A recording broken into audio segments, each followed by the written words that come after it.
Olá a todos, sejam bem-vindos ao 62º episódio do Quartas Excepcionais. Oi, Dulce. Olá, Ive. Olá a todos e todas. Bem, pessoal, hoje a gente tem mais um episódio com convidado. E, como sempre, são convidados muito especiais. Hoje, eu e Dulce teremos o prazer de gravar a aula com uma pessoa, enfim, que eu sou suspeita para falar, uma pessoa querida, maravilhosa, é o professor Luiz Krasuski. Oi, Luiz, tudo bem? Olá, Evi, Dulce, pessoal que está nos assistindo. É uma alegria estar com vocês nessa noite, poder conversar aqui sobre o processo civil. Bem, a alegria é nossa, né, Dulce? Eu sei que Exato. o Luiz dispensa apresentações, mas a gente queria fazer a apresentação que ele merece. O Luiz é doutor, mestre e graduando em Direito pela Federal do Paraná e professor substituto de Processo Civil na UNB. Também é presidente da Comissão de Processo Civil da OAB do Distrito Federal e membro da Comissão Especial do CPC do Conselho Federal da OAB. Também é membro do IBDP e do IADF, advogado, sócio de Luiz Krasuski Advocacia. Seja bem-vindo, querido amigo. Uma honra estar aqui com vocês de volta, gente. Muito bem-vindo, Luiz. É um prazer estar aqui com você.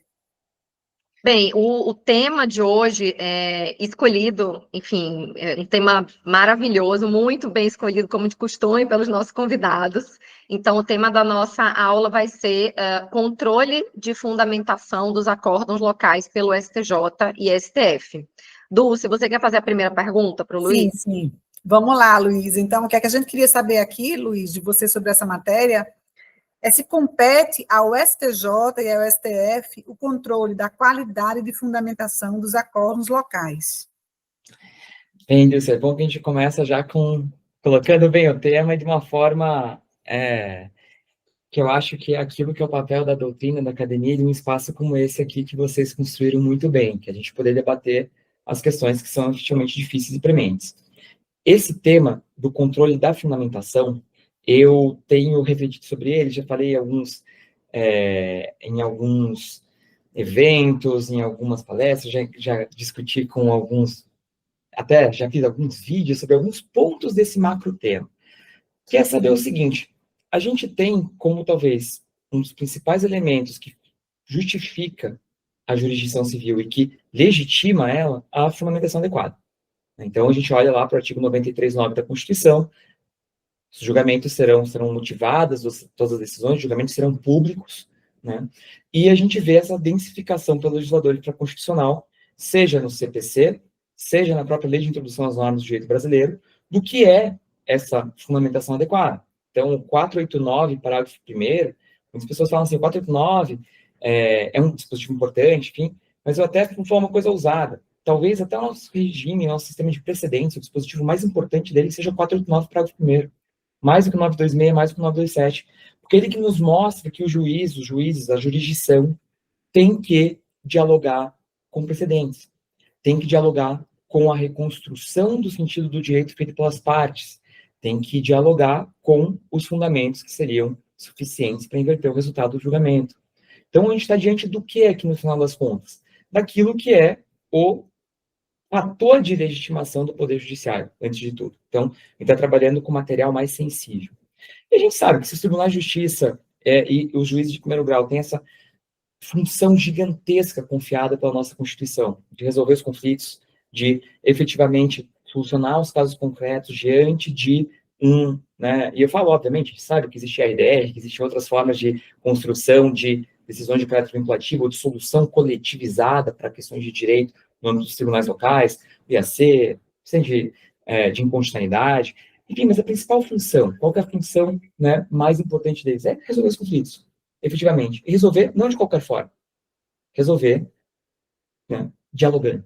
Resolver implementando as garantias fundamentais do processo, fazendo lei viva o artigo 1º do CPC, que estabelece que o processo civil brasileiro, ele se rege pelas normas da Constituição da República. Então, não é qualquer contraditório, esse contraditório robustecido. Não é qualquer magistrado ou magistrado, é um magistrado ou magistrada com as garantias do artigo 95. Não é qualquer tribunal, é um tribunal que tenha condições de implementar essa função relevantíssima. E claro que a jurisdição também tem essa outra função, esse outro papel diante da própria complexidade do fenômeno jurídico, que é de reduzir complexidades, de resolver, por exemplo, disputas hermenêuticas, que são connaturais ao fenômeno jurídico. Então, se a gente parte do pressuposto que não tem um sentido único para o direito, né, se tem uma pluralidade de normas que podem ser extraídas de um texto normativo, que podem ser provocadas pelos fatos do caso, a não incidirem no caso concreto, um juízo de constitucionalidade, para a gente pensar no RE. O que é você fazer um juízo de proporcionalidade hoje em dia? Para pegar um exemplo, às vezes, muito abandonado de nós processualistas, né? A gente geralmente quer estudar o quê? Recursos, precedentes, a gente esquece da execução civil. Eu falo com meus alunos na Universidade de Brasília, em que eu tenho a alegria de ser professor de execução, né? Para 2 turmas. Eu sempre gosto de falar, a gente aprende todas aquelas técnicas de ponderação de princípios, a gente aprende aquela ideia de núcleo, né, robusto, ou de núcleo imutável do direito fundamental, de núcleo essencial, a gente aprende essa gramática dos direitos fundamentais no direito constitucional, mas quer lugar melhor para você ver conflitos de direitos fundamentais do que a execução civil? De um lado, a efetividade da jurisdição, de outro lado, a proteção de uma esfera mínima patrimonial para o devedor, por exemplo. Então, você não pode fixar uma medida executiva atípica contra alguém porque essa pessoa é pobre. Então, a ausência de patrimônio, né, penhorável ou capaz de satisfazer uma dívida de valor não é bastante para você reduzir ou rescindir um direito fundamental. No caso concreto que vai aparecer, uma mesma técnica, eu sempre gosto de dar esse exemplo, uma mesma técnica pode ser constitucional e inconstitucional. Foi o que o Supremo falou lá, né, no belíssimo voto do ministro Luiz Fux na DI 5941. Ou seja, você tem que fazer um juízo de constitucionalidade no caso concreto. Em princípio, em abstrato, esses dispositivos que dão esse poder para o juiz são constitucionais. Mas aprender a CNH de alguém que demonstra elementos externos de ocultação de riqueza, de valor, é diferente de você aprender a CNH de alguém, ou restringir a CNH de alguém que é pobre, que não tem patrimônio penhorável, que não tem nenhum outro elemento. A gente até jogaria contra aqui a ideia da própria prescrição que o Código reconhece, né, da pretensão da tutela judicial executiva, do próprio título, né, da própria prestação, direito à prestação, que o Código passou a reconhecer como uma prescrição intercorrente de forma ampla na justiça civil. Então, veja, conflitos de direitos fundamentais. Esse desenho, esse sistema complexo que vai exigir que a gente tenha precedentes, que vai exigir que o STJ, agora na perspectiva da lei infraconstitucional, se debruce, por exemplo, sobre as medidas executivas atípicas. Né? Se já tem esse vetor do Supremo pela constitucionalidade do CPC, a gente tem agora essa possibilidade de uma densificação maior. É um processo permanente, perene. E ali a gente começa a se pensar, certo, mas como que a jurisdição se justifica ou se fundamenta? Como que a gente consegue trazer essa outorga de legitimidade para o Poder Judiciário que não é eleito? Pela argumentação jurídica e pela fundamentação das decisões. Certo? E quando os tribunais falham? Né? E aqui a gente pode falar, as partes falham. A Dulce e a Edith aqui são 2 juristas, além de professoras, né, são juristas que têm a vivência prática, sabem muito bem que existem recursos especiais e existem recursos especialmente mal feitos, acontece. Às vezes a pessoa não tem aquela familiaridade, está acostumada a fazer um recurso de devolutividade ampla, uma apelação. É diferente, o recurso especial ele tem muitas cascas de banana, ele tem fundamentação vinculada, tem um cabimento restrito, tem, né, todo um conjunto de súmulas que já densificam aquilo que a gente entende como um recurso que é viável. Então, é difícil. A maior parte dos recursos especiais, e um número muito grande deles, realmente não é conhecível, né, porque cai nessas cascas de banana. A maior parte dos RS, idem. Durante muito tempo, havia um debate, se vocês bem lembrarem, quando se instituiu a repercussão geral. Né? Se não é feita a preliminar de repercussão geral, a gente tinha um requisito, né, instituído já no CPC de 73, falando da necessidade dessa preliminar. O STF reafirmando a necessidade dessa preliminar. Quantos recursos extraordinários não foram adiante porque não tinha a preliminar de repercussão geral? Então, existe essa dimensão. O advogado pode errar, as partes podem errar, o Ministério Público pode errar, a Defensoria Pública pode errar na sua interposição do recurso. Mas é mais grave, ou especialmente grave, quanto o tribunal erra. E a gente tem que ter esse juízo aqui de modéstia nessa dimensão. Você pode ter a existência de embargos de declaração. São a prova de que o nosso sistema ele é modesto, ele reconhece a falibilidade dos julgadores. houve uma omissão sobre um tema relevante, houve omissão sobre uma questão factual importante, e aí a gente começa a pensar, quem controla isso? E não só, a gente dá um passo a mais. Em 1022, o CPC vigente estabelece o seu parágrafo único, que também é omissa a decisão que incorre nas condutas proibidas pelo 489, parágrafo 1º. Então, quem vai controlar essa decisão que não é bastante para ser legítima? Será que a gente vai ter que ter um tribunal de sobreposição diante disso? Quem controla o controlador? É um pouco essa lógica que parece no primeiro momento. Mas ainda é mais grave. Por quê? Ainda mais grave porque como que o STF e o STJ, a gente sabe que repercussão geral é um bom exemplo disso. A gente tem agora aniversário de 20 anos da RG, e ela é algo que surgiu para ser uma coisa, e ela mudou o tribunal.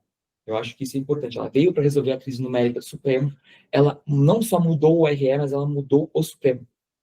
Né? Então a gente pode perceber que essa assunção de uma ideia de uma corte voltada à edição de precedentes, ou a ideia de que realmente você não tem mais um direito subjetivo ao recurso. Então, lógico, qual seria o fundamento normativo para você não conhecer de um RE conhecível? O que eu quero dizer com isso? Um RE que não caiu em nenhuma casca de banana e demonstra lá uma das hipóteses do artigo 102, 3, de forma legítima. Se trata de um acórdão, de uma questão constitucional decidida em única e última instância por juízo ou tribunal que, por exemplo, violou a Constituição. E a gente consegue ter essa demonstração de uma violação constitucional direta. A gente teve essa argumentação, se extrai apenas do que está no acórdão, não precisa ter revisão factual, você consegue, a partir daquele arcabouço factual que consta do acórdão, entender se houve ou não essa violação. Você não teria um fundamento idôneo para não conhecer desse recurso. A repercussão geral, quando a gente olha lá no parágrafo 3º, do 102, ela nos traz esse fundamento. Ela vai falar o quê? Que o Supremo pode recusar. Veja, é curioso, a gente pensa, só pode recusar por 2/3 dos seus membros. Na verdade, está falando algo que no nosso sistema tende a ser uma coisa muito rara. A ideia de que a jurisdição pode ter um non-liquid. Mas percebam, non-liquid não é quanto ao caso concreto. A gente teve 2 graus de jurisdição que apreciaram com todas as garantias constitucionais do devido processo legal, ou do direito ao processo justo, na belíssima expressão do professor Mitidiero, do professor Marinoni, esse direito ao processo justo, aquele caso conflitivo concreto, aquela reconstrução de sentidos da norma, você resolveu o problema. As pessoas não têm mais direito subjetivo de acesso ao Supremo, a primeira constatação que a gente vai ter que ter. Então, isso muda a cara do tribunal. Só que qual é o grande problema? Como que o tribunal trabalha? Ele trabalha a partir de casos. O que acontece, então, se tribunais locais param de fazer a fundamentação adequada das suas decisões? Eles podem bloquear a própria pauta, o pool de casos que chegam ao STJ e ao STF. Ou seja, você percebe que aquela ideia da legitimação da jurisdição não só impacta as partes, mas impacta também os próprios tribunais superiores, naquilo que eles vão poder ter de conhecimento dos recursos para enfrentar essas questões jurídicas relevantes, sejam afeitas ao direito federal e infraconstitucional, agora com a lógica da RQF, e atualmente, isso funcionando a partir das temáticas dos recursos repetitivos, e no Supremo, a identificação das questões que são relevantes e transcendentes, as questões constitucionais relevantes e transcendentes, que vão permitir que a Corte desempenhe a sua função de guardia da Constituição, não, obviamente, no varejo, no caso a caso, caçando acórdão por acórdão, mas no atacado. Gosto muito dessa metáfora. Um precedente, ele vai ter esse nível de vinculação, seja persuasiva, se a gente pensar nos padrões normativos que o nosso Código de Processo Civil criou, nos instrumentos para fixação de vinculatividade pelo próprio legislador infraconstitucional. Enfim, o precedente ele vai resolver no macro, a partir do micro. Isso é muito importante a gente perceber. A gente consegue perceber os gargalos dessa função. Então, o controle da fundamentação ele é um problema extremamente relevante para a gente pensar até mesmo nesses tribunais como corte de precedentes. Então, e na perspectiva do jurisdicionado, não preciso dizer nada mais kafkaniano do que você ter um argumento, por exemplo, de fato, um documento. O professor Michele Tarufo falava sobre isso. Você pode ter uma incongruência na decisão por incompletude na análise da prova. Então, imagina, não é apenas a narrativa que fica de pé. É a narrativa que fica de pé, apesar de toda a prova produzida.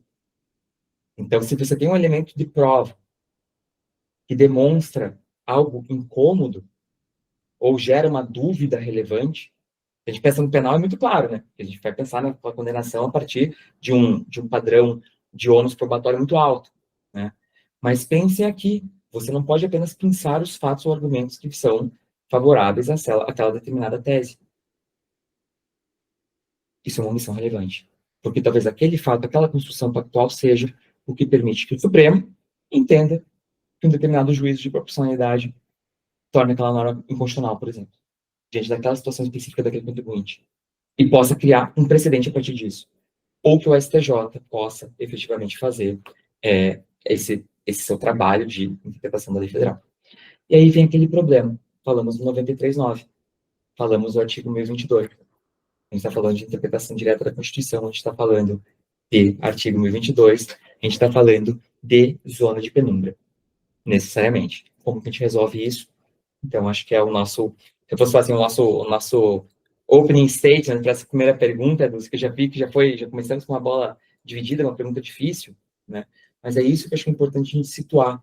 Às vezes a gente dá um passo para trás e situa no plano da teoria ou da função da corte ou da estrutura do poder judiciário, a gente consegue ter, né, nesse afastar, a gente consegue ter uma visão, às vezes, mais clara do problema, que a gente que está na lida do dia a dia, pensando em como que resolve o problema específico, às vezes a gente não tem. Então, a gente precisa sempre ter esse papel, como doutrina, num espaço como esse, de também trazer essa visão um pouquinho mais afastada de partida. Agora, a gente pode entrar e navegar ali no detalhe, na minúcia.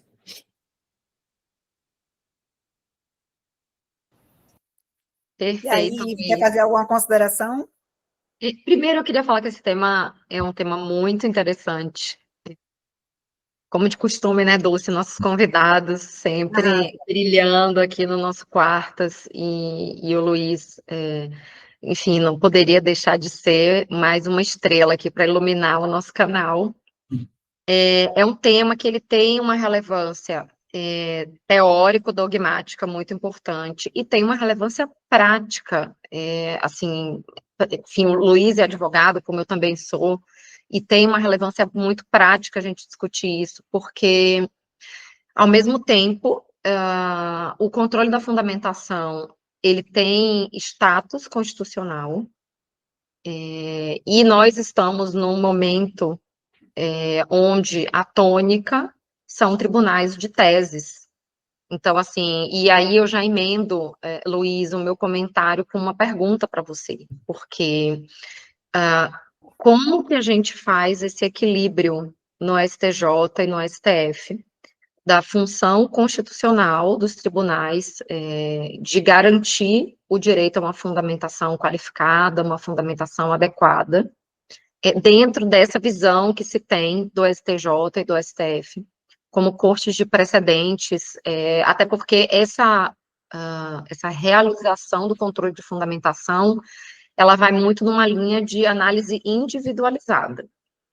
E como que a gente concilia a necessidade de uma análise individualizada, de um caso concreto, não necessariamente com repercussão para a sociedade, com a visão que se tem hoje dos tribunais superiores como cortes de emissão de padrões decisórios, normativos, gerais e abstratos.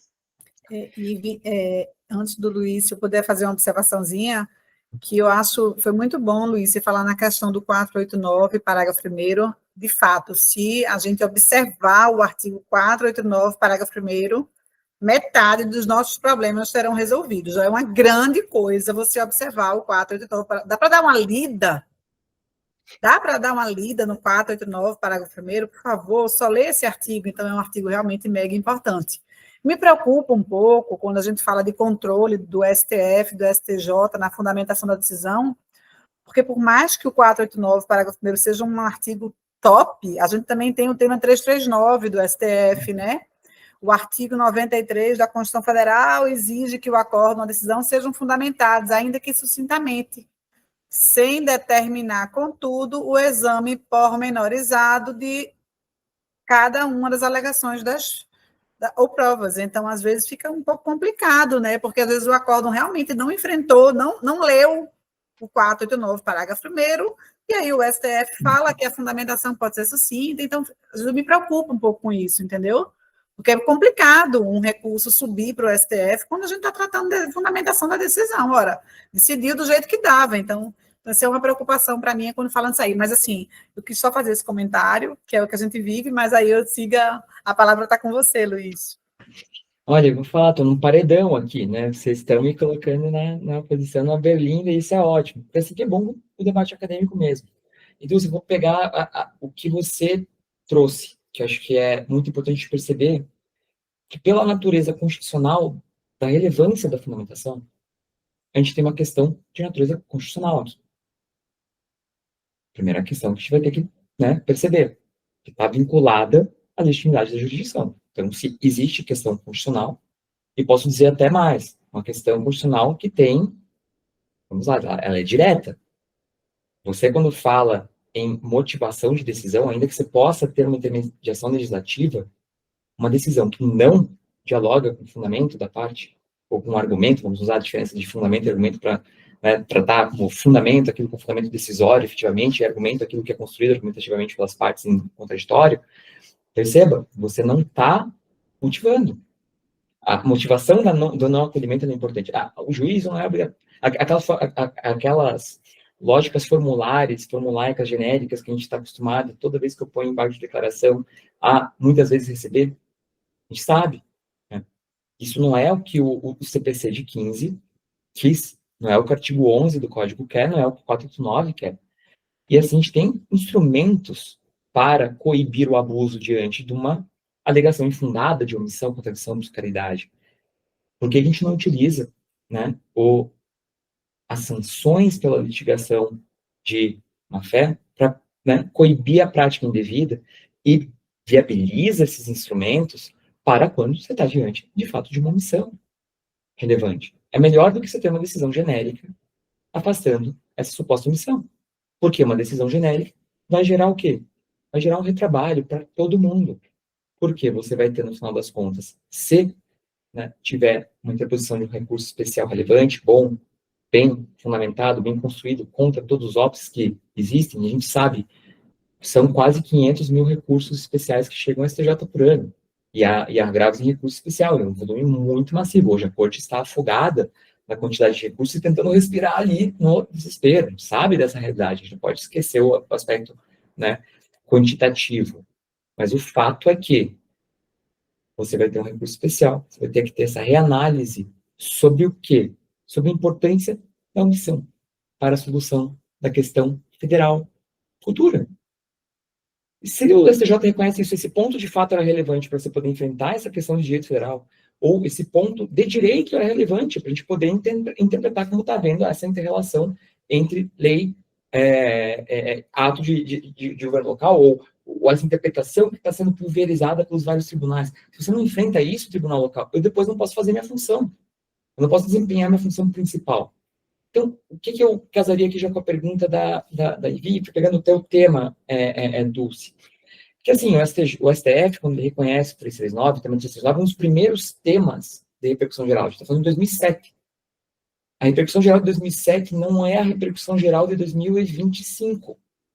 Né? Então, a primeira coisa que eu diria aqui, sobre a relatoria do ministro Gilmar, foi feita em uma questão de ordem, com base em alguns casos, inclusive recurso de mandado de segurança nos acordos que é citado, e o STF falou o quê? Olha, se a gente não tiver uma hipótese de ausência de fundamentação, a gente não tem uma violação direta ao artigo 93.9. Perceba um momento histórico que a gente está vivendo, de reafirmação do próprio STF como tribunal de precedentes. Perceba um momento histórico de a gente estar densificando o que é a repercussão geral. A gente não tinha um sistema, a gente tinha pouquíssimo tempo, e são coisas meio concomitantes, quando surge, né, o 543B, o 543C no CPC de 73. A ideia de recurso repetitivo também para lidar com essa litigiosidade que ficou muito tempo não sendo bem equacionada pela jurisdição. Por quê? Porque a gente maniatou no processo coletivo. Grande parte do sistema de consumidor, de tributário, de previdenciário, a gente maniatou no processo coletivo. Então, a gente acabou trazendo essas macro-lides como lides pulverizadas. Então, isso gera uma explosão de litigiosidade. Há vários outros fatores, obviamente não há uma causalidade entre essas duas coisas, né? Causa, consequência direta e imediata, mas é uma das razões que fazem surgir a necessidade de trabalhar com recurso repetitivo, é uma das razões que faz surgir a necessidade de a gente ter depois um instrumento como o RDR, mas 2007, voltamos ali ao tema 339. Então, em questão de ordem, antes de haver um debate, como hoje é feito na repercussão geral, reafirmando jurisprudência do tribunal, o Supremo reconhece e firma essa ideia de que apenas a ausência total de fundamentação violaria o artigo 93.9. Ele está fazendo aqui, no final das contas, o quê? Ele está reconhecendo que para haver uma violação direta, você precisa ter quase algo folclórico. Mas ele está fazendo isso também, e se a gente perceber, se ele faz isso, ele está trazendo uma responsabilidade para a STJ. Se, para ter a violação direta, precisa ser essa coisa quase folclórica, há violação à lei federal que identifica a fundamentação e a motivação. O STJ constrói a ideia de violação ao próprio 535, né, ainda no CPC de 73. E a gente vai pensar, pô, mas né, a gente poderia até buscar esses dados com uma pesquisa muito relevante, né? A gente pegar e dizer o seguinte, talvez, isso falo anedoticamente, né, na vivência prática, ele pode confirmar isso, a maior parte de provimentos que a gente vai ter de resto, muitas vezes é pela violação ao 1022. E uma violação ao 1022 que é muito curiosa, porque o STJ muitas vezes não apenas fala que há o argumento omisso que seria relevante, mas ele já dá um direcionamento para o tribunal local que muitas vezes resolve o caso. Então, é interessante de perceber isso, porque quando ele faz isso, vejam, isso não é uma função trivial do STJ. Controlar a fundamentação com base no 1022 não é uma função trivial. Eu acho que aí vem a resposta para a sua pergunta ou para a sua consideração, Dulce, que é você perceber o seguinte, essa é uma função relevante do STJ. E eu diria mais, e o Supremo precisa rever o entendimento dele no 339, porque essa é uma função relevante do Supremo. Então, se vocês procurarem, mas aí é procurar a agulha no palheiro. Já teve casos sobre a relatoria do ministro Nunes Marques e o Supremo reconheceu a violação 93.9, determinando o rejulgamento pelo tribunal local, porque havia uma questão de fato relevante naquela, né, uma decisão turmária, né, mas que havia de fato uma questão factual relevante que dizia a respeito ali à ocorrência de coisa julgada anterior. Então, teria que ter essa investigação. E isso era relevante para o Supremo poder enfrentar a questão constitucional que foi submetida por meio do RE. E o que acontece? A gente passa a ter uma grande zona de penumbra também. Por quê? De um lado, a gente vai ter, muitas vezes, o STJ, e isso foi uma tendência que aconteceu por um tempo considerável nas turmas de direito público, de falar o seguinte, ok, tem a violação 1022 aqui, mas essa violação 1022 está relacionada a uma futura violação, uma questão constitucional. Então, eu não posso enfrentar essa violação, ou entender que houve essa violação. Vejam, o STJ depois começou a reverter esses acordos, esses entendimentos em monocrática, e entender que estava dentro do seu âmbito, da sua competência de verificar a violação no 1022 e 489. Mas teve esse primeiro momento de estranhamento aqui. De olhar assim, olha, mas eu estou então controlando em recurso especial uma omissão do tribunal local que era relevante para resolver uma questão constitucional? Sim, você sabe que essa é uma questão relevante de fato de direito que poderia inverter o resultado do julgamento. E ao não enfrentá-la, você tem um tribunal local violando o artigo 1022 e o artigo 489, parágrafo 1º, né, inciso 4.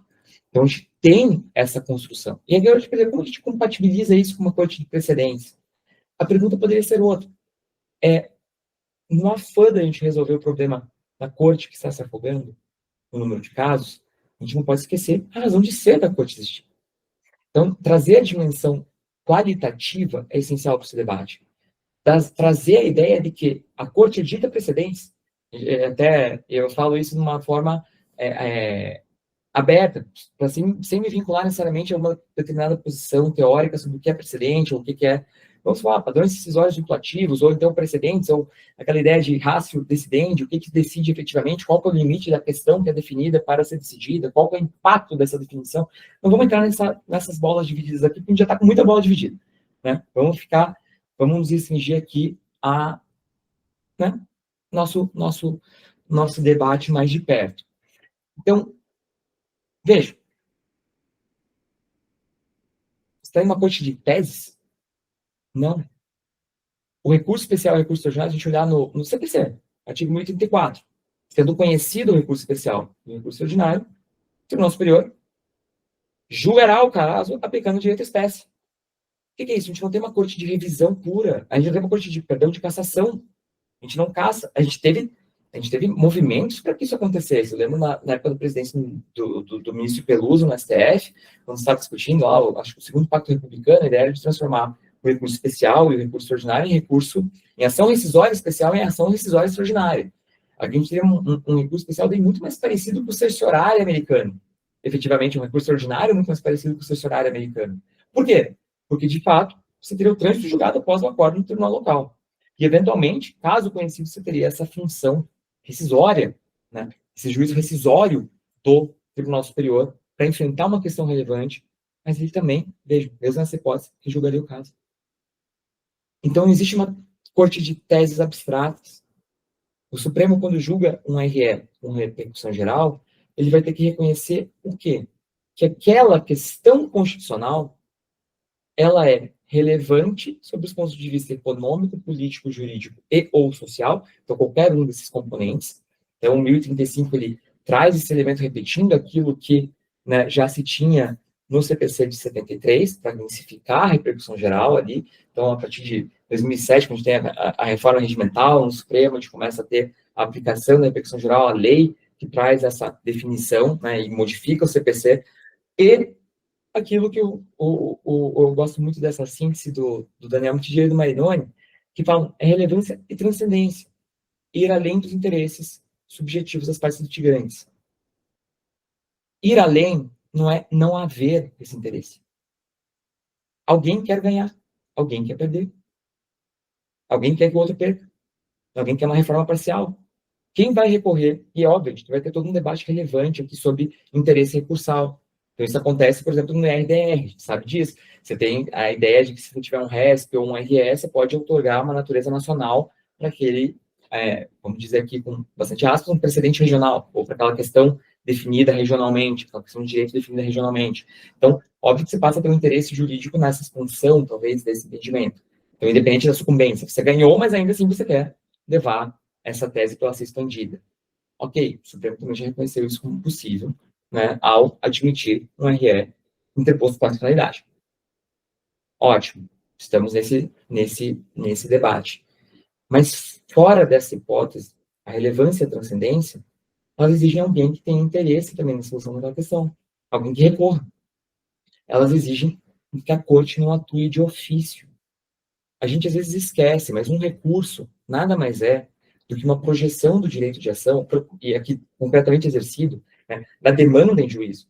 Você está demandando a reforma de uma decisão, a anulação de uma decisão, ou o aprimoramento de uma decisão. A definição clássica do professor Barbosa Moreira para enquadrar os embargos de declaração aqui como recurso, né, voluntária, para afastar a ideia de reexame necessário. Percebam aqui, alguém está levando essa questão. A gente está respeitando a ideia de inércia da jurisdição. O Supremo não fica vinculado para reconhecer a repercussão geral os argumentos que as partes desenharam no seu recurso extraordinário para existir a repercussão geral. Mas ele está vinculado ao fato de ter havido uma parte tentando demonstrar que existe repercussão geral. Alguém que tem essa iniciativa, alguém que leva esse debate para o tribunal. E o tribunal pode decidir, não decidir. Mas ele não pode decidir de ofício. Então, a gente tem que superar a ideia de que o caso não é importante.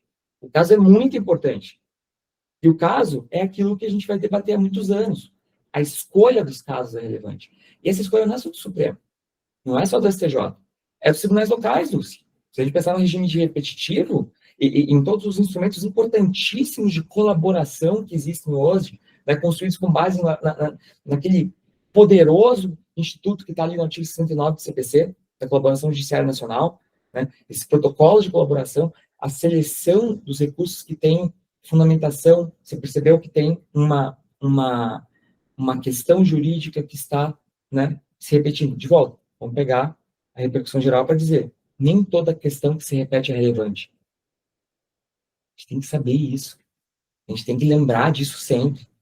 A questão repetitiva pode ser bem equacionada por outros instrumentos jurídicos e por outros tribunais que não é STJ e não é STF. A gente tem que ter isso muito claro. Se a gente está querendo pensar neles como corte de precedentes. Então, repetitividade, eu acho que essa é a grande mudança que o STJ está passando nesse momento. Né? Por quê? Sistemática dos recursos repetitivos, ela ajudou a corte, ela ajudou a construção desse desenho de uma corte que pensa, a partir do caso concreto, uma definição, uma interpretação vinculativa do direito federal, mas, por outro lado, ela não deu o passo que a repercussão geral deu, de construir algo que talvez impacte, né, de uma forma mais orgânica, como se vai reconstruir as outras decisões seguintes. Né? As matérias que são próximas daquela, mas não são exatamente aquela. Não é a repetição apenas daquela discussão. Às vezes, o fundamento jurídico que está no precedente, ele vai aparecer de forma importante. É o exemplo que a gente está tendo dos temas trabalhistas agora no Supremo. O Supremo fez interpretação direta da Constituição quanto a várias coisas. Não existe um determinado... A Constituição não impõe um vínculo de emprego como a forma de organização do trabalho, necessariamente. Isso foi construído em vários precedentes diferentes, em vários julgados diferentes. Mas essa interpretação da Constituição, ela emerge dali. Então, veja que a questão ela é curiosa para a gente, né? Ela funciona de uma forma diferente. Claro que o Supremo tem reconhecido 2 repercussões gerais em temas próximos a esse agora, recentemente, também mostra que é um sistema que está em construção, um sistema que está em aprimoramento. Mas o que a gente tem que lembrar? Se decide a partir de um caso, que alguém leva. A questão jurídica tem que estar em um recurso especial ou extraordinário bem fundamentado. E mais do que isso, há o dever dessa seleção do recurso bem fundamentado para os tribunais locais. E há um dever constitucional de você construir um precedente bem fundamentado. Dever de motivação. E se você está controlando a qualidade desse combustível, que é o que alimenta os tribunais superiores como tribunais de precedentes, você está desempenhando uma das funções mais importantes dessas coisas para fazer isso. E você vai fazer isso com volume. A questão é, você não vai ter como, a não ser que você decida instituir um sistema, como a gente falou aqui, que fecha a porta completamente. E aí você cria algo como uma rescisória, né, extraordinária, uma rescisória especial. Mas vejam, isso perderia muito da concretização paulatina do sentido do direito. Então, o que eu quero dizer com isso? É importante a gente perceber que o 1022 e a violação do 1022 e o controle da completude da fundamentação dos acordos dos tribunais locais que enfrentem as questões factuais relevantes, as questões de direito local relevantes. Porque, veja, você pode ter um 1022 provido porque não foi enfrentada uma lei local relevante. Não é súmula 280 aqui, porque você não está querendo que seja um recurso reformado com base em legislação local. Você quer que, com base no CPC, o tribunal enfrente aquela matéria. E o Supremo fez isso mais recentemente, em uma ADI, que se reconheceu, uma ADI estadual, que se reconheceu que você deveria fazer a análise da legislação local que havia criado determinadas carreiras, fazer essa análise factual, para você entender se aquela criação daqueles cargos administrativos foi legítima ou não. Ou seja, num recurso extraordinário, proveniente de uma ADI estadual, o Supremo, já sob a ótica da repercussão geral mais densificada, mais recente, olha para o 93.9 e fala, olha só, essa questão é importante e eu estou provendo esse recurso extraordinário para devolver ao tribunal local para que faça essa análise de fato, de um elemento factual. O tema agora, específico da repercussão geral, eu não lembro em específico, é fácil de pesquisar. Só se pesquisarem ali, é um tema de repercussão geral. Olha que situação peculiar. Se vocês pegarem a tese que foi firmada, ou a síntese que foi firmada nesse julgamento, vai falar, em caso de criação de, né, determinados cargos públicos, é necessário que o tribunal faça análise de blá, blá, blá. Mas, no final das contas, quando se reconhece a repercussão geral, o debate é relevante porque diz respeito ao 93.9. E mais legal ainda, era uma lei estadual, que tratava de lei estadual. Por isso que teve a necessidade de reconhecer a repercussão geral. Senão era a repercussão geral presumida, se fosse uma discussão de violação à lei federal. Olha a sofisticação daqui. O próprio Supremo, seja porque paulatinamente, em casos pontuais, e com essa violação mais sofisticada no 93.9, e aqui um dado relevante, na época da presidência da ministra Rosa Weber, do Supremo, a gente via algumas decisões da presidência, todas elas de inadmissão de recurso extraordinário, já adianto. mas com um objeto muito interessante, que falava basicamente o seguinte, que, interpretando o tema 339, após a vigência do CPC, de 15, a gente tem que entender também o que é essa inexistência de fundamentação. E a ministra Rosa, na presidência, tinha um conjunto de decisões que falavam, isso aqui pode ser pautado pela análise do 489. Obviamente, é uma questão minoritária, mas nós não estamos no Supremo, a gente sabe que tem que ver até como que vai ser essa postura da própria presidência agora do ministro Fachin, né, nessa gestão de precedentes. A Dulce sabe, está super por dentro de como os tribunais fazem esse diálogo, né, tanto, né, no STJ quanto no Supremo, mas percebe, o tribunal percebe que há questões que podem ficar ocultas da sua jurisdição, porque o tribunal local fez uma fundamentação indevida. Quem deve controlar essa fundamentação? E como isso se compatibiliza com uma corte de precedentes? Se você está controlando a qualidade daquilo que permite que você desempenhe a sua função, você tem que ter esse controle. Mas é um discurso difícil a gente manter. Como que a gente evita, então, que chegue muito recurso? Porque a gente está nessa lógica, a gente está aqui, mas eu vou falar para vocês. Quando logo que foi promulgada a emenda 125, da relevância, e se criaram as hipóteses lá no parágrafo 3º de parte da doutrina que você fala de relevância presumida, né? A gente não tinha ainda um enunciado da STJ citando que não era possível, né, aplicar a relevância antes da regulamentação legal. Eu fazia essa preliminar quanto ao 1022, sempre com o seguinte argumento. A gente tem relevância, primeiro, porque é um fundamento de legitimação da jurisdição. E a gente tem relevância presumida aqui, porque reiteradamente o STJ provê recursos especiais reconhecendo omissões dos tribunais locais e violação ao 1022 pelos tribunais locais. Ou seja, ele tem uma jurisprudência dominante que reconhece ser violação ao artigo 1022, violação ao artigo 489, você ter, por exemplo, uma negativa genérica diante de um fato efetivamente relevante, demonstrado pela parte a tempo e modo adequado. Lembra, a gente está falando aqui de jurisprudência defensiva de muitos anos da STJ. Então, quando a STJ provê, é porque a parte suscitou isso na apelação, na hora de devolver. Isso foi debatido em embargos de declaração de forma específica, trazendo qual seria a consequência daquele elemento factual ou de direito para inverter o resultado do julgamento. Você teve, geralmente, um acórdão de rejeição genérico desses embargos de declaração, naquele sentido de o Poder Judiciário não estar obrigado a analisar todos os argumentos das partes. E um recurso especial bem feito, que fugiu de todas as suas cascas de banana, para você ter essa decisão provendo um RESP. E não é uma ou duas. Se a gente pegar aqueles 2% de RESP providos, a gente vai ver que um percentual relevante deles é de anulação de acordos de tribunais locais por vício de fundamentação. Então, a gente entender o quê? A gente não está trabalhando com os 500 mil recursos. A gente está trabalhando, talvez, com 5 mil recursos que trazem uma violação legítima ao 1022. Muda o panorama, não muda? Completamente, quando a gente pensa num número desse, porque o número é muito grande. Mas vamos pensar no número grande daquilo que é provido hoje. Então, que é 2%, são 10 mil recursos. Imagine que fossem 10 mil recursos discutindo apenas violação ao 1022. É menos do que tem no gabinete hoje. Então, percebam como daria para se ter uma análise. O argumento, ele tem que perceber que se a gente está acolhendo uma prática como a da relevância e vai adotar, por exemplo, a relevância, vamos partir do pressuposto que seja algo parecido com aquilo que virou a repercussão geral ao longo dos anos. Menor acervo histórico do Supremo, 23 mil processos, 22 mil processos, né, em tramitação. Muito por causa também do plenário virtual, dessa deliberação, assim que o tribunal passou a fazer a partir de 2020 para todas as classes processuais. Sim, muito devido a esse rompimento desse gargalo que havia relevante. Mas perceba, se a gente consegue ter esse momento inicial de desafogamento, talvez uma das principais funções que a Corte vai ter que desempenhar vai ser continuar a enfrentar os casos legítimos de violação ao dever de fundamentação e motivação. E aí, são 10 mil casos por ano. 10 mil casos por ano é o que chega na Suprema Corte Americana de cessionário para ser conhecido.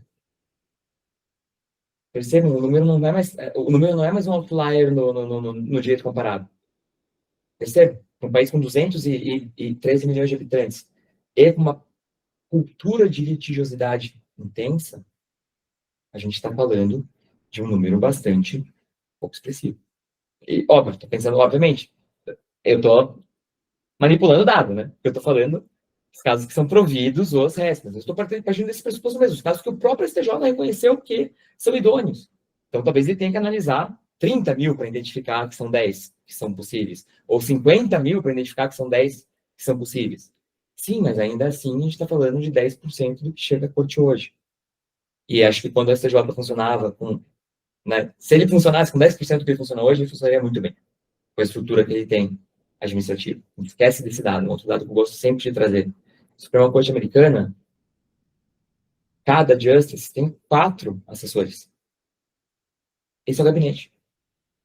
No STJ, a gente tem uma estrutura da presidência super bacana para fazer essa separação do joio e do trigo. A gente tem um conjunto de uma assessoria super qualificada para poder auxiliar os ministros e as ministras. A gente tem uma estrutura de juízes convocados também para fazer essa atividade de prestar bem a jurisdição. Então, acho que a gente tem que trabalhar também com essa... olhar para o dado dessa forma. E olhar que esses talvez sejam um dos dados mais relevantes, esses talvez sejam um dos controles mais relevantes. Porque senão é muito simples. Você não quer que uma questão constitucional chegue até o Supremo, você simplesmente não enfrenta ela. Ou você enfrenta ela parcialmente. Imagina uma aplicação singela da 339, do tema 339, dizendo que só não há só violação constitucional direta se você não tiver motivação nenhuma. Nenhum RE, mas sobe aquela questão, simplesmente não chega até o Supremo Tribunal Federal pelo controle difuso.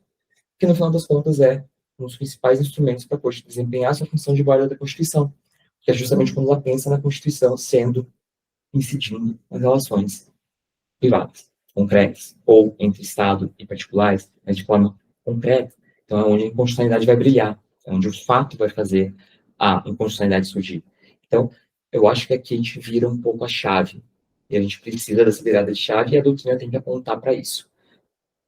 Nossa, mas o Luiz é uma pessoa completamente neurótica, está falando, o tribunal está com 500 mil recursos por ano e está defendendo isso. É para a gente não esquecer disso também. Não é a gente não enfrentar a crise numérica. Mas de volta, não é só gestão de acervo. É gestão de acervo para algo, que é para prestar bem a jurisdição. E não existe prestar bem a jurisdição melhor do que você ter a jurisdição sendo prestada com uma motivação adequada, constitucionalmente. Então, essa é um pouco a chave, quando a gente fala essa pergunta que eu falei, né, do se que é difícil de pensar, a gente tem esse problema. E aqui é aquela coisa, como que a gente vai resolver isso? Então, acho que essa seria a forma de eu trazer uma resposta bem analítica, bem comprida para a pergunta que vocês trouxeram, né, mas trazendo isso daqui para o nosso diálogo aqui dessa noite. Perfeito. E aí, Ive, posso fazer mais uma questão aqui para a gente finalizar? Muito bom, Crassus, eu acho interessante. Eu acho que se a gente conseguir, eu acho que o caminho de apontar corretamente, saber explorar bem o artigo 489, parágrafo 1º, e apontar realmente que há um vício de fundamentação é um ótimo caminho para se tentar chegar ao STJ. Eu acho que acho que vale a pena investir nisso. Agora, eu queria compartilhar com vocês uma situação que tem acontecido, inclusive foi objeto de alguns questionamentos entre assessores que trabalham na admissibilidade, que é o seguinte: na verdade, na prática, tem acontecido às vezes de que, por exemplo, remessa para retratação termina sendo o vice-presidente ou o presidente fazendo um verdadeiro embargo de declaração, ajeita aí, vê o que é que você fala mais, que você falou complementa esse acordo, eu não estou compreendendo. E aí surgiu uma dúvida que, em algumas situações, a gente, para aplicar determinado tema, eu não tenho condição de aplicar se aquele acordo não está muito carente de fundamentação. Então, o que eu queria compartilhar com vocês da dúvida é que, será que há primazia do juiz de conformidade sempre em relação à admissibilidade, gente? Imagina se eu tenho um acórdão que tem uma negativa de prestação jurisdicional muito forte. Eu não tenho condição de julgar. Será que eu deveria admitir esse recurso para que o STJ analise a questão, anule o acórdão? Então, assim, a gente vê na prática retratações fazerem realmente o papel de uns embargos, declaração, a parte não embargou, aquela questão não foi tratada, a gente manda para o colegiado avaliar. E, às vezes, eu queria saber de vocês o que acham sobre essa questão da primazia. Como fica a conformidade quando eu tenho um acórdão totalmente viciado de fundamentação. Gente, é isso que eu queria compartilhar e saber a resposta de vocês, a solução que vocês dariam. Quer falar? Quer que eu... Eu acho que só para fazer um complemento ao que o Luiz falou, eu tenho uma visão um pouco menos, eu tenho uma visão um pouco mais pessimista com relação a esse assunto. E reconheço, assim, concordo com tudo que você disse. Acho que isso seria a situação ideal, mas o que me parece, né, que a gente está caminhando, porque no bem das vezes, esses recursos que veiculam violações à Constituição ou 1022 para discutir fundamentação, a minoria, na verdade, se refere a um caso que tenha transcendência, como esse caso que você trouxe do RE na ADI. Isso é discutível. Mas, na maioria das vezes, são recursos para que tem, enfim, né? Qual vai ser a consequência desse recurso? Ele voltar para o tribunal local e aquele caso ser rejulgado. E, eventualmente, conforme for, vai voltar um outro recurso por uma outra violação. Enfim, o sucumbente tem essa faculdade, essa possibilidade. E, assim, eu recentemente cometi o ato de coragem de fazer um recurso especial só por violação 1022. Era um caso é uma ação de arbitramento de honorários. E a sentença foi muito clara e o acordo não foi nada claro. A gente embargou 2 vezes, porque cada decisão que vinha, a base de cálculo para esse arbitramento ela ficava mais obscura. E a gente, enfim, de fato, a gente quer mais entender qual é a base de cálculo antes de pensar em qualquer outra forma de recorrer, até porque qualquer recurso vindo desse tipo de decisão, desse tipo de acordo, já tem inúmeras barreiras, como a gente sabe. Mas, de fato, o acórdão, ele, enfim, os acórdãos, né, tem o acórdão da apelação, mais o acórdão dos primeiros embargos, o acórdão do segundo, e a situação só ficava mais obscura. E, assim como você falou, Luiz, num passado próximo, a gente aqui no escritório teve vários casos de recursos providos pelo 1022, mas o que a gente tem percebido é que com esse movimento de se discutir a RQF, e talvez até como a Carol deu spoiler aqui em um dos nossos episódios, né, disso ser implementado, inclusive sem lei, por regimento, etc., eu acho que casos como esse, que eu falei agora para vocês, eles vão ficar presos na RQF, como já estão presos, na maioria das vezes, na repercussão geral. Quando a gente tem tema 339 e 660, a gente barrou qualquer discussão no STF sobre garantias processuais do jurisdicionado previstas na Constituição. O STF pegou e disse, olha, todas essas garantias que os jurisdicionados têm, que estão previstas aqui na Constituição, não vão ser analisadas por nós, porque elas não são constitucionalmente relevantes. E jogou tudo para o STJ. E agora a possibilidade do STJ jogar isso tudo para o tribunal local me parece bem grande. Eu tive a felicidade, tem uns 2 anos, eu acho, talvez 3, não me lembro agora, de ter escrito um artigo com o professor Vambi sobre a RQF, e a gente trouxe umas 7 hipóteses que também deveriam ser de relevância da questão federal, relevância presumida da questão federal. E uma delas é exatamente a discussão de garantias processuais, sobretudo aquelas cujo STF já fechou a porta para serem discutidas, muito embora constitucionais, mas o STF já fechou a porta para serem discutidas lá.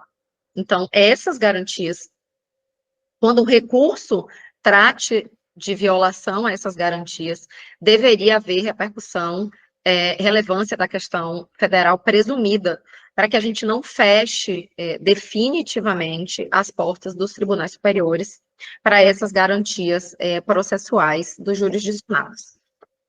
Mas, assim, como eu te falei, eu não discordo de nada que você falou, eu concordo com tudo, mas eu vejo um futuro assim, mais difícil para que esse controle de fundamentação seja feito, considerando o modelo que o STF já desenhou para si e que o STJ, como você muito bem pontuou, planeja seguir. Então, eu vejo aí um futuro mais difícil para esses corajosos recursos especiais de 2022, como eu fiz recentemente. Eu acho que as considerações de você e da Dulce foram perfeitas, uma casa perfeitamente com a outra, né? E eu acho que a gente tem duas... Para ser bem honesto, eu penso que a gente tem duas formas de enfrentar o problema, duas formas relevantes de enfrentar o problema. A gente pode pensar num pragmatismo que seria o seguinte, quase um pragmatismo cínico. As coisas são como elas são e o que é provável que elas sejam. E a gente pode pensar de uma outra forma aqui, que é, ok, qual é a consequência? Veja, não é a gente ser naive, não é a gente ser inocente. É a gente pensar, as coisas provavelmente vão acontecer assim.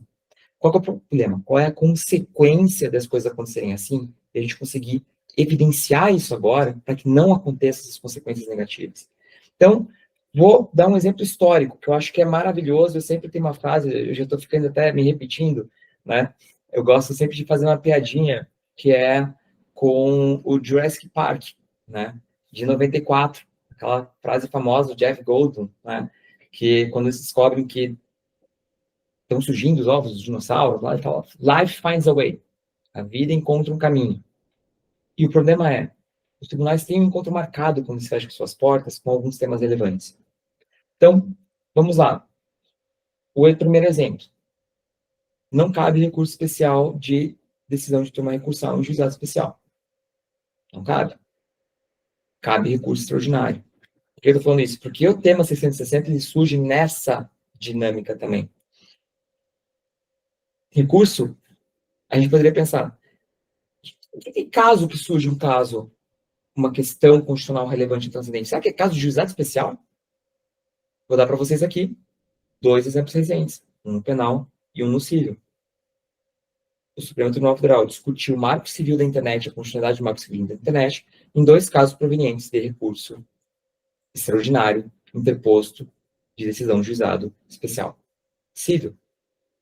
O Supremo Tribunal Federal decidiu a descriminalização do porte da maconha para uso pessoal em caso proveniente de recurso extraordinário interposto em juizado especial criminal. O que eu estou querendo dizer com isso?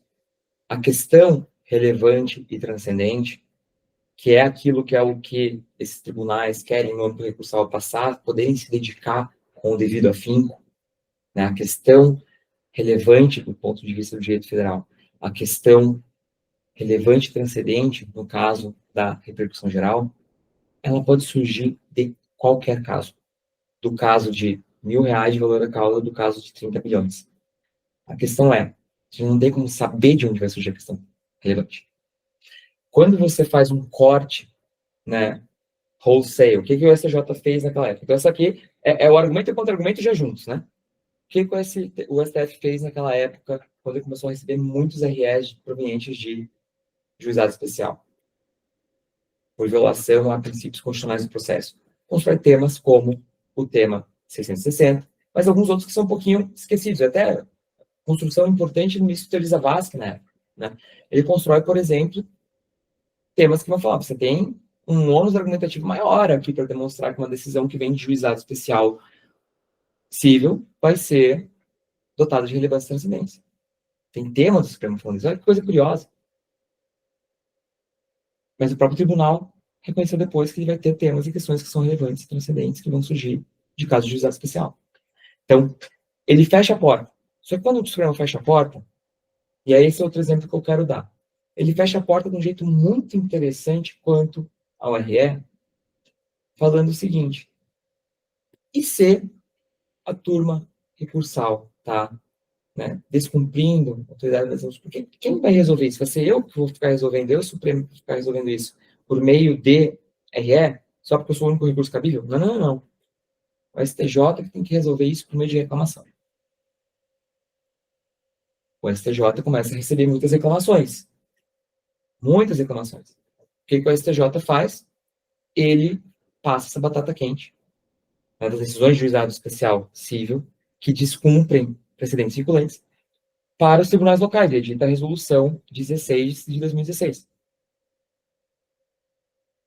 Tribunais locais passam a ser obrigados a instituir um órgão, veja, Sistema de Juizados Especiais Federais, Juizados Especiais Cíveis, não está ele está organicamente vinculado à estrutura do Tribunal de Justiça, são juízes, obviamente, né, vinculados administrativamente ao Tribunal de Justiça, membros do Poder Judiciário Nacional, mas a turma recursal não é um órgão do TJ. Essa resolução cria um órgão do TJ, para que ele julgue as reclamações que sejam provenientes de decisões de turma recursal que desrespeitem precedente do STJ. As pessoas fazem o quê? Ajuizam reclamações perante o Tribunal de Justiça local. O que o Tribunal de Justiça local faz? Muitas vezes, ele pega e faz controle de constitucionalidade da resolução 16. Fala, é inconstitucional, não se pode construir essa competência para mim por meio de resolução do STJ. Ele declara a inconstitucionalidade desse acordo na sua Corte Especial, faz um incidente de constitucionalidade, volta para a turma ou Câmara e fala o quê? Então, extingue aqui a reclamação. Agora a gente passou a ter uma decisão, veja só, a gente passou a ter uma decisão de Tribunal de Justiça Regional Federal. Ou seja, passou a ser cabível automaticamente o RE, porque teve declaração de inconstitucionalidade, passou a ser cabível o RESP. Porque, percebam a situação que a gente criou. Então, você vai ter RESP discutindo a não aplicação da resolução do STJ, que é, você vai poder ter um debate, isso é resolução, perceba, a vida encontra o caminho. Então, a gente está tendo RESPs e RS que discutem essa questão. Em algum momento, a bomba vai estourar. A questão que a gente tem que olhar não é pensar que a questão que foi omissa tem que ser relevante. A questão relevante aqui é a completude da fundamentação. Então, esse é o pulo do gato. Não é a questão constitucional que é relevante. Porque, por exemplo, se a gente entender que a questão que tem que ser relevante, a questão que foi omissa que tem que ser relevante, o STJ realmente jamais poderia fazer controle de fundamentação de decisão local que seja importante para definir um precedente em matéria constitucional. Senão ele estaria usurpando a competência do Supremo, ele estaria falando o que é relevante ou não para o Supremo. Ele não poderia fazer isso. E, nesse juízo de conformidade, que é a pergunta da Dulce, que é interessante, eu até gosto que a Dulce usa essa expressão, juízo de conformidade com precedente e juízo de admissibilidade. A gente poderia falar que é um grande macro-admissibilidade que tem a ideia de você negar segmento a recursos que estejam, né, em desconformidade com precedentes, ou melhor, que já tenha um precedente vinculado sobre isso, ou já tenha uma questão submetida à decisão vinculativa do Tribunal Superior, ou edição de precedente, de volta, vamos tratar de forma bem larga aqui, para contemplar todas as teorias possíveis, né? Ou todas as posições teóricas possíveis. Veja, a gente não pode colocar esse ônus na presidência do tribunal local. Não é a presidência do tribunal local que vai começar a julgar a questão relevante ou a questão constitucional relevante e transcendente, fundamentação adequada. Senão você vai ter o quê? Um presidente do tribunal local que é eleito por seus pares, um presidente do tribunal local que é eleito por seus pares por um período de tempo, caçando controle de fundamentação dos seus colegas. É isso que vai acabar virando. Então, é um tema que é difícil de você construir um tema. Entende o que eu quero dizer? Um tema como o 339, ele é muito difícil de construir um tema. Por quê? Porque ele vai entrar nessa questão praticamente ficcional de você, ou você vai prever uma hipótese que é quase folclórica, e foi importante, e foi importante essa hipótese para a época que ela foi firmada, porque realmente você tinha recurso extraordinário sendo interposto como uma tentativa de uma nova apelação, no microsistema de juizados, especialmente. Então, o 369 ele veio por uma razão de ser, ele resolveu uma época importante, mas uma época que é o que o STJ vive hoje, do Supremo afogado. O Supremo de hoje consegue olhar e ver, olha só, se eu não enfrentar esse tema, eu não consigo enfrentar. Se eu não enfrentar essa omissão, eu não consigo enfrentar essa questão constitucional relevante. Então, ele consegue olhar com essa granularidade, porque ele consegue respirar. Então, qual que é o problema para mim? É que a gente vai ter, e é isso que eu penso que é muito difícil de fazer, qual que seria o precedente adequado em tema de fundamentação? Seria o 489, a criação de standards, por exemplo. Você tem que, se há fundamento suficiente para inverter, você tem que ter a inversão. Você tem que ter análise de fundamento. Se há precedente vinculante que incide na hipótese, o juízo tem a obrigação de fazer a distinção ou explicar por que não se aplica na hipótese. Já existe precedente sobre fundamentação adequada, que é a lei, que é o 489, que tentou densificar esses conceitos. Então, a gente não vai conseguir ter uma questão constitucional relevante que fale, por exemplo, imagine que se adote na RQF a mesma dinâmica da repercussão geral. A gente não vai conseguir editar o tema 1 da relevância da questão federal.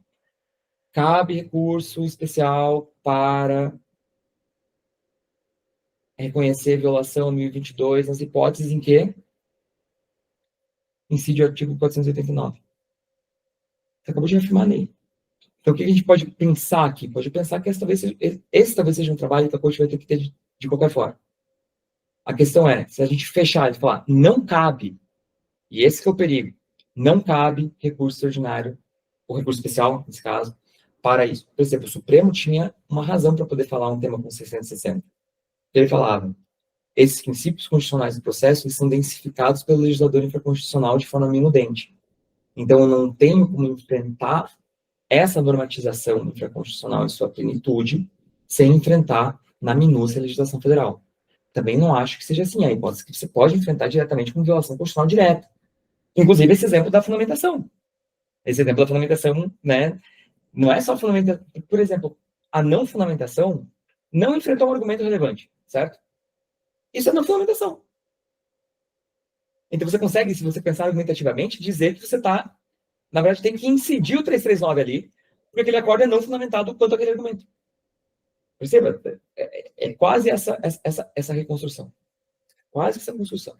Só que o Supremo tinha esse conforto de a gente estar feito a interpretação da lei federal. Mas o CJ não tem esse conforto. Porque ele é quem vai decifrar o que é a fundamentação adequada.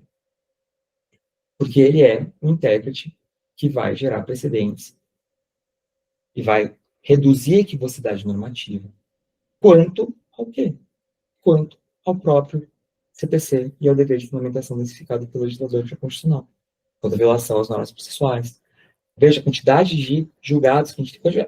Gente, súmulas foram uma tentativa de resolver problema de litigação massiva ao longo do tempo.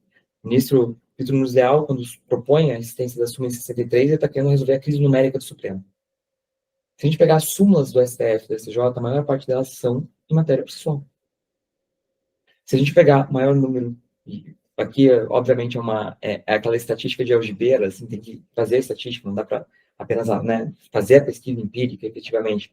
Mas, da nossa prática, né, a gente percebe que grande parte dos recursos especiais que eram providos por violação 1022, ou seja, por um vício processual e uma hipótese de anulação de acordo, não de reforma.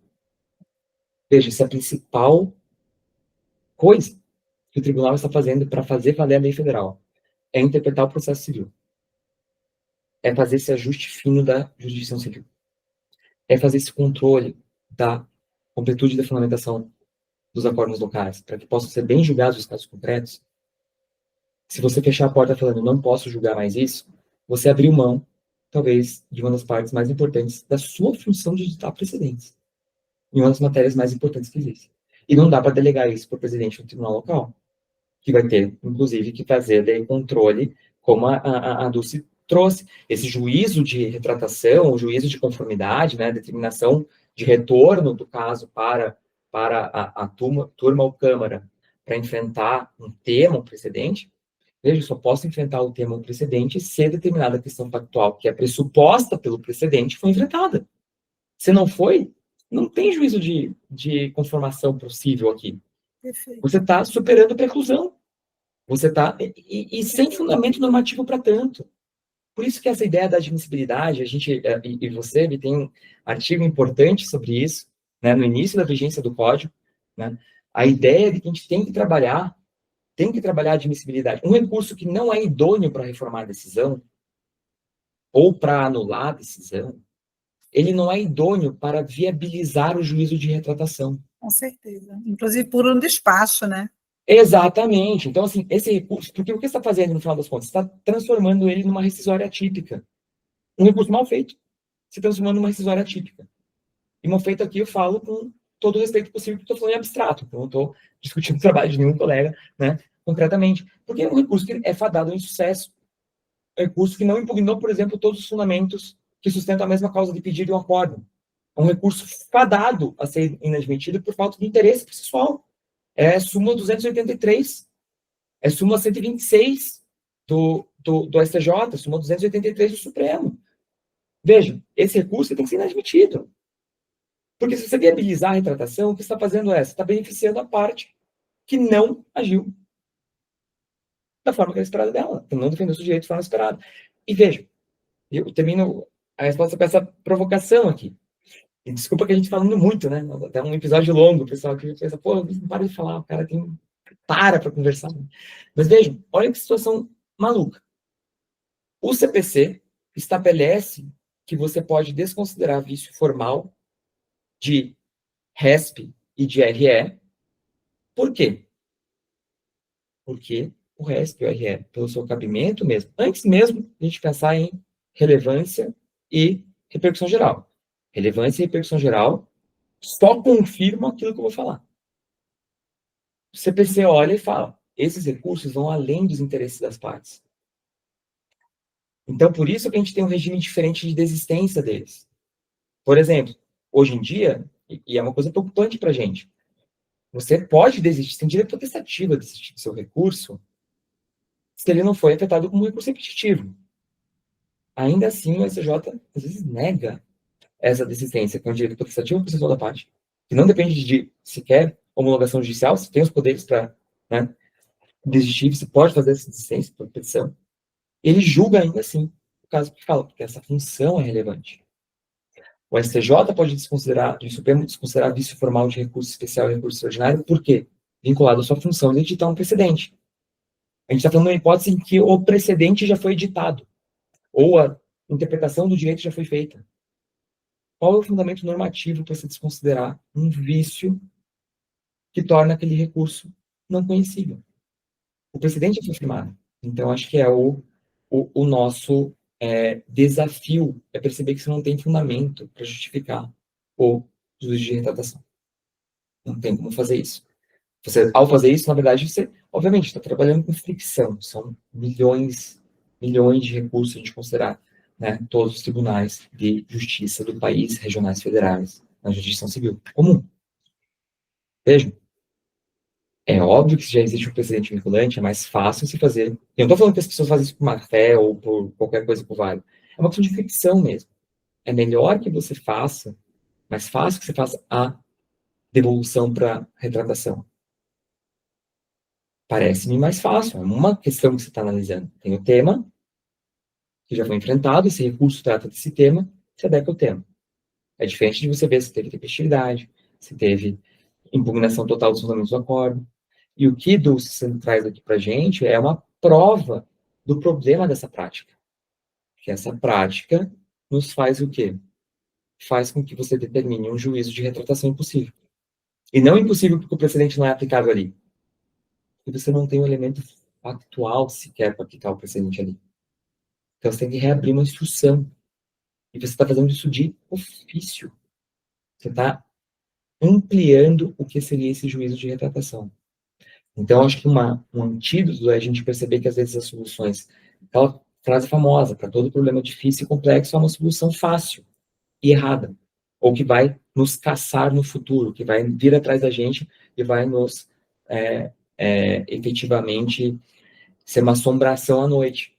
E esse exemplo que você dá é uma grande assombração. Porque é um recurso que não era idôneo para reformar aquela decisão. Se ele não era idôneo para reformar ou para anular aquela decisão, ele não é idôneo para permitir ou viabilizar um juízo de retratação.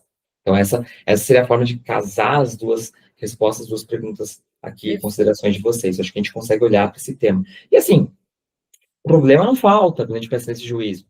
É um que eu vou só deixar aqui, antes de a gente, né, ter a nossa conversa aqui, debater, né? Talvez a gente precise criar o bloco do retorno da aplicação das súmulas abstrativas quando cabível, né, e da observância dos requisitos constitucionais no recurso especial, né? A gente precisa abraçar isso para que se aplique essas súmulas, né? senão os tribunais locais não vão conseguir fazer sua missão. Porque são as regras, né? As regras do jogo. E nem os tribunais superiores vão conseguir fazer sua missão. Perfeito. A gente está... sabe aquela coisa que a gente quer... O remédio mata a criança? Porque você colocou a dose muito grande? E você está querendo jogar água fora, está jogando o bebê junto? É um pouco, acho que essa imagem, né, terrível, mas é um pouco essa imagem que a gente está fazendo. É um problema também que a gente tem para outra coisa, que eu acho que é um tema que agora a gente tem olhado. A Evi falou de um artigo lá do professor Wander, né, sobre a RQF. Eu escrevi um artigo, é aquela coletânea da RT ou a coletânea do ministro Mauro, Evi? Você lembra em qual que saiu?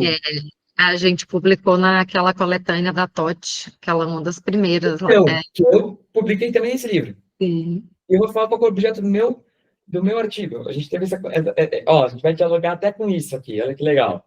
Aquela que foi organizada pelo ministro Mauro, pelo Tesolim, grande livro, cheio de contribuições acadêmicas relevantes ali. E o que é muito legal, a gente está naquela fase que é o processualista e a processualista vivendo o seu sonho, né? Não tem lei, então a gente pode falar o que acha melhor. Né? Então é o momento mais legal. O que eu acho? Virei ditador do mundo, quero propor uma solução para esses problemas da humanidade. É a melhor coisa que tem. Qual que é o problema aqui? Melhor coisa que tem. Nossa, acabou qualquer chance de qualquer cargo público, qualquer sabatina na minha vida. Não, brincadeira, gente. Estou falando no sentido, né? Para deixar bem claro.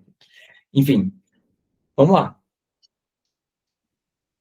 A gente vive com um problema grave, ou vivia com um problema muito grave, que ainda existe, mas um grau menor, de caoticidade judicial. Qual que é o nosso problema?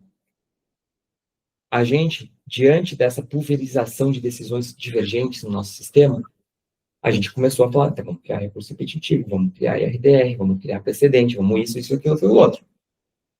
Ótimo, são instrumentos para resolver esse problema. O problema é que a gente está chegando num estado de prematuridade na edição do precedente. Ou seja, que é o extremo oposto. É verdade. Há questões que precisam de amadurecimento democrático. Há questões que precisam de casos divergentes, entendimentos divergentes.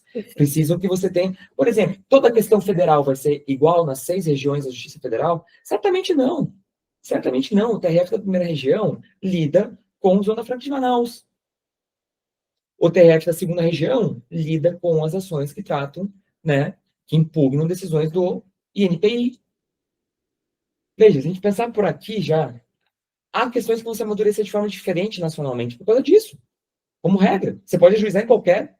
Veja, aquela competência gigante da Justiça Federal, qualquer capital do país, você pode ajuizar a ação contra a União, as pessoas jurídicas de direito público, né, vinculadas ali à estrutura, né, da União. Você pode ajuizar no DF. Mas percebam, será que não é necessário, antes de você pegar pensar um desses casos e definir, a partir desse primeiro caso, a interpretação da lei federal, você gerou um problema diverso. Você gerou outro problema, e um problema que a gente não quer ter. E eu tenho certeza que a gente não quer ter. Ninguém quer perder o seu dia à corte. Seu direito de ir à corte, defender e reivindicar um sentido para o direito que acabou de ser normatizado pelo legislador. O ajuste fino é difícil. Onde que para de ser essa divergência legítima e começa a ser uma divergência nefasta? Obviamente, essa é uma resposta que, se fosse fácil, a gente não teria razão de ser, né, gente? Para isso que a Dulce existe, que a Levi existe, que o Luiz existe, que as academias existem, que os tribunais existem, para a gente resolver esse tipo de dilema. Agora, se no primeiro caso você já tem uma solução, esse caso não está nem maturo. E você vai ter um precedente ruim que não vai resolver o problema, que vai obstar recurso, que vai obstar a chance de você amadurecer aquela questão. Então, da mesma forma que a gente tem que cuidar com essa prematuridade na edição do precedente, a gente tem que cuidar muito, muito, muito com a ideia de que o controle da fundamentação não é condizente com a função dos tribunais superiores de ditar precedentes. Eu digo mais, a LIETA fez uma das funções mais importantes que eles têm, porque é o que controla o próprio alimento do qual ele se nutre.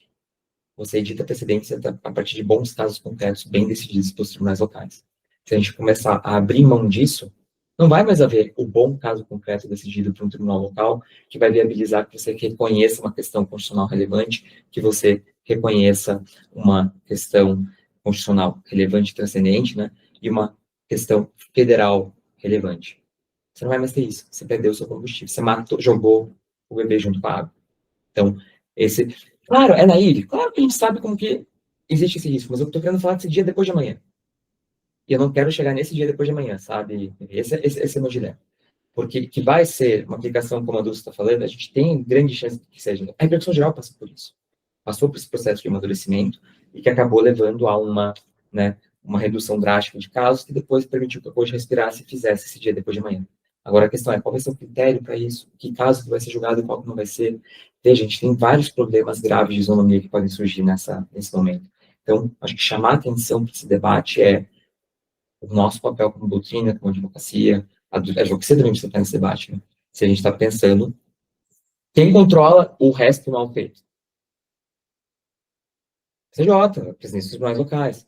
Quem controla o RE mal feito? CJ, né? Os tribunais locais. Quem controla o acordo mal feito? A advocacia não consegue controlar o acordo mal feito por si só. Ela depende da jurisdição. Ela depende do STJ, do STF. A gente viu aqui com a Dulce, né?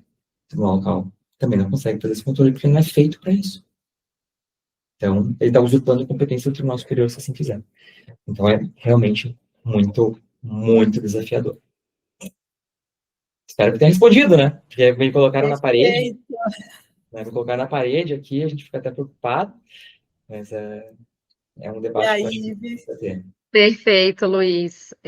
Eu queria agradecer imensamente a sua participação no nosso Quartas, falar que as portas da nossa casa estão sempre abertas para você.